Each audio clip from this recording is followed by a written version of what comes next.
মাৰ্ঘেৰিটাৰ লেখাপানীত শ্বহীদ বেদীক অনা অসমীয়া ব্যৱসায়ৰ চূড়ান্ত অপমান কৰাৰ প্ৰতিবাদত ঘৰ ঘেৰাও কাৰ্যসূচী। দল সংগঠনৰ স্থানীয় ৰাইজৰ ওচৰত ক্ষমা প্ৰাৰ্থনা। লেখাপানীত অসম আন্দোলনৰ 855 গৰাকী শ্বহীদৰ স্মৃতিত নিৰ্মাণ কৰা শ্বহীদ বেদীক চূড়ান্ত অপমান কৰা কাৰ্য কেন্দ্ৰ কৰি উত্তেজনাই বিৰাজ কৰিছে।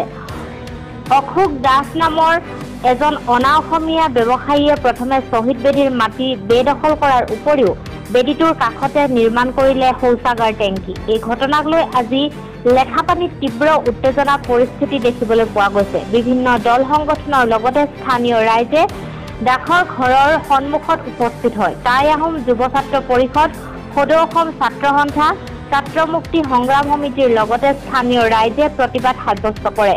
উল্লেখযোগ্য যে 1985 চনতে স্থানীয় ৰাইজে নিৰ্মাণ কৰা এই শ্বহীদ বেদীৰ কাষৰ ভূমি এতিয়া অনা অসমীয়া লোকে বেদখল কৰাক লৈ সৰব হৈ পৰিছে দল সংগঠনৰ লগতে স্থানীয় ৰাইজ। অৱশেষত প্ৰশাসনৰ সন্মুখত অশোক দাস আৰু তেখেতৰ পত্নীয়ে দল সংগঠন লগতে স্থানীয় ৰাইজৰ ওচৰত ক্ষমা খুজি শ্বহীদ বেদীত বন্তি প্ৰজ্বলন কৰে। জাগুনৰ পৰা প্ৰদীপ বৰগোহাঁই ৰিপৰ্ট, টাইম 16 অসম। আপুনি অচি ডাঙৰীৰ পৰা খবৰ এটা পালোঁ যে আমাৰ ইয়াত ষ্টিলৱেল ৰোডৰ সমীপত যিটো শ্বহীদ বেদী আছে, চ' তাত বেদখল কৰিছে বুলি। চ' আৰু ইয়াত অলপ পাব্লিক অলপ এজিটেট কৰিছে কাৰণে আজি মই ইয়াত আহিব লগাত পৰিলে। ইয়াত আহি পিনি যাৰ দোকান এখন অশোক দাস তেখেতৰ নামটো, চ' তেখেতে ইয়াত তেওঁ ঘৰটো বনাইছিলে আৰু লগতে শ্বহীদ বেদীটো অলপ লেতেৰা পেতেৰা কৰিছিলে আৰু বেদখল কৰিছিলে। আৰু সেইকাৰণে যথেষ্ট পাব্লিক গোটখন আমি তেওঁলোকক বুজাইছোঁ। বুজোৱাৰ পিছতে তেওঁলোকে নিজৰ মানুহ লগাই এতিয়া সেইখিনি চাফ চিকুণ কৰি আছে আৰু য'ত য'ত গাঁত খান্দিছিলে সন্মুখত এখনি পুতিছে। একো এতিয়া গণ্ডগোলীয় পৰিস্থিতি একো সৃষ্টি হোৱা নাই। চ' তেওঁলোকে কৈছে ইন ফিউচাৰ তেওঁলোকে এইটো ধ্যান ৰাখিব যাতে কাৰো আৱেগত তেওঁলোকে আৰু আঘাত নাখায়। সদ্যহতেতো পাব্লিকৰ আৰু এটা কমপ্লেইন আছে কি মানে হাইৱে কাষতে তেওঁলোকে দোকানখন যথেষ্ট আগবঢ়াই আনিছে। চ' এতিয়া মই আমাৰ CDC ছাৰ আৰু লগতে আমাৰ চাৰ্কুল অফিচাৰক মই এটা অনুৰোধ এটা কৰিছোঁ যাতে তেওঁলোকে অতি সোনকালে NHI DCLৰ লগত এখন মিটিং এখন কৰে আৰু এইখিনি জুখি মাখি যিমানটো পৰ্যন্ত একচুৱেলি থাকিব লাগে মাটি সেইখিনি বেদখল মুক্ত কৰি দিয়ে, নহ'লে পাব্লিকৰ যথেষ্ট অসুবিধা হয়, এক্সিডেণ্ট হোৱাৰ বহুত চান্সেছ আছে। আৰু এইটো আমি ভাবিছোঁ কি মে' মাহৰ শেষৰ ফালে এইখিনি কাম কৰা হ'ব। মানে যি আমাৰ ঐতিহাসিক অসম আন্দোলনৰ শ্বহীদসকলে যি শ্বহীদ বেদী তাত বেদখল কৰিবলৈ এটা পৰিয়ালে উঠি পৰি লাগিছে। তাৰ উল্লেখে শ্বহীদ বেদী শৌচাগাৰ বনোৱা তাত চেণ্টাৰ চোচা কৰিছে। আচলতে এইসকল সমাজৰ কীটাণু যে বৃহত্তৰ অসমীয়া জাতিটো যেনেকৈ বসবাস কৰে সমূহ জাতি জনগোষ্ঠী একেলগত মিলি ভাষা ভাষী, এইসকলৰ কাৰণে বিভাজন সৃষ্টি হয়। এইসকল আচলতে সমাজৰ কীটাণু। আৰু এই ক্ষেত্ৰত আমি ক'ব বিচাৰোঁ প্ৰশাসনে কিন্তু অসমীয়া যুৱক যুৱতীয়ে যেতিয়া ভুল কৰে নিজাববীয়া গোচৰলৈ জেল হাজতলৈ প্ৰেৰণ কৰি দিয়ে। এইসকলৰ ওপৰত নিজাববীয়া গোচৰ লওক প্ৰশাসনে, তেতিয়া অসমীয়া ৰাইজে পুনৰ প্ৰশাসনৰ ওপৰত আস্থা কৰিব, আস্থা বিশ্বাস আহিব অসম পুলিচৰ ওপৰত, আৰু শ্বহীদক অপমান কৰা কোনো পধ্যে গ্ৰহণ কৰা নহ'ব। আমি সময়সীমা বান্ধি দিছোঁ, তেওঁলোকে শ্বহীদ বেদী প্ৰাংগণ মোকলাই দিব লাগিব। অন্যথা কিন্তু লেখাপানীৰ ৰাইজৰ লগত লেখাপানী যি সচেতন ৰাইজ জাতীয়তাবাদী ৰাইজক লৈ আমি সমূহ দল সংগঠনে নিজে আমি মোকলাই দিবলৈ আমি প্ৰস্তুত হৈ আছোঁ গোটেই বিষয়টোত।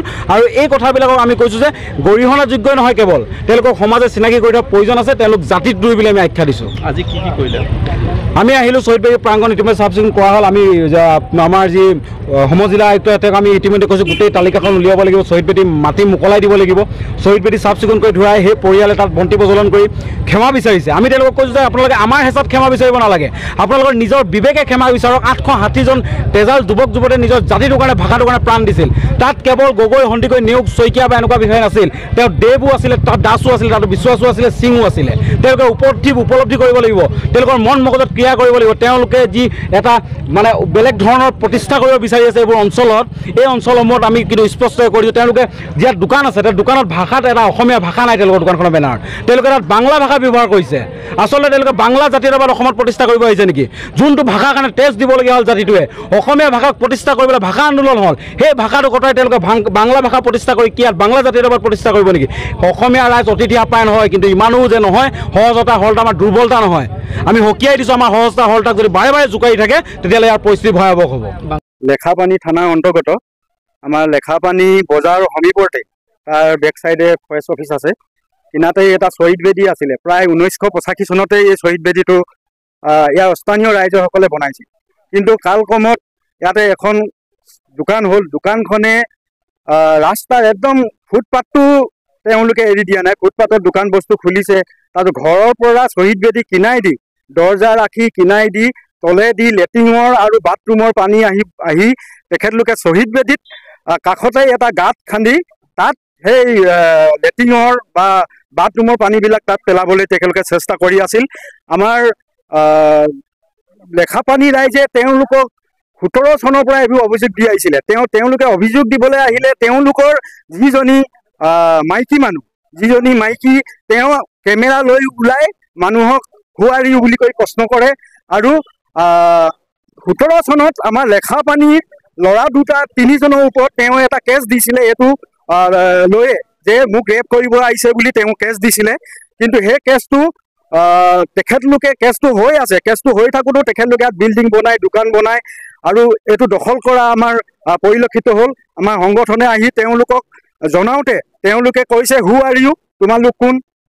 তেনেকৈ প্ৰশ্ন কৰাত আমাৰ সকলো দল সংগঠন স্থানীয় ৰাইজ জাঙুৰ খাই উঠি আজি আমি ইয়াত আহিলোঁ। আমাৰ মাঘেৰিটাৰ পৰা আমাৰ মেজিষ্ট্ৰেট ছাৰ আহিছে, আমাৰ অচি ছাৰ সকলো উপস্থিত হৈ এই তেখেতলোকক এইটো বেদখলৰ পৰা মুক্ত কৰিবলৈ চেষ্টা কৰিছে। কিন্তু তেখেতলোকে নিজৰ হেৰিয়তে মই মতালি হৈ আছে। তেওঁলোকৰ নিজৰ মানে স্থিতি মানে তেওঁলোকে আমাৰ এইটো নিজৰ মাটি বুলি কৈ তেওঁলোকে দখল কৰিবলৈ এতিয়াও তেওঁলোকে ব্যৱস্থা লৈছে।